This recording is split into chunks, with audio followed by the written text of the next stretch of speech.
Noong unang panahon ang bangkaw ginapatay sa mga baboy talunon. Kag ang aso among nagatuob sa mga malain nga espiritu. Ginahimo ini sa kada Martis kag Bernes para ang malain nga espiritu hindi makapenetrate sa among pagpangabuhi. Naghatag sang kayuhan sa tagsa-tagsa katawo, naghatag sang kaalam sa paghimo sang kayuhan sa amon mga tribo. Amo na karon nga dala namon Martis kag Bernes ang amon ginahimo, ginatuob ang tagsa-tagsa ka panimalay para ang malain nga mga espiritu hindi makapenetrate sa tagsa-tagsa ka mga tao, tagsa-tagsa ka panimalay. Kag ang aso among nagatabog man sa mga tao nga malain sang espiritu.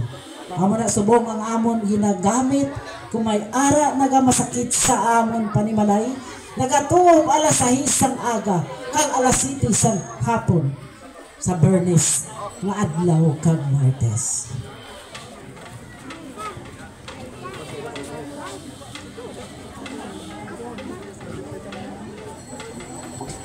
Nagtawag respect sa aton mga katastasan kay mapasudag sila sang ilay nga pag-away.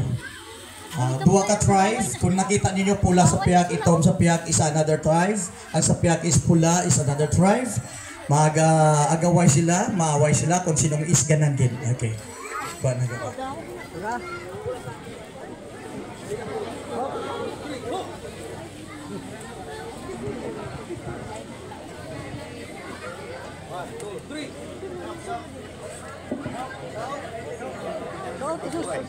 Salit dito. Dan. Ano ba? Sige, kasama. Dali di. Dali di sa aga.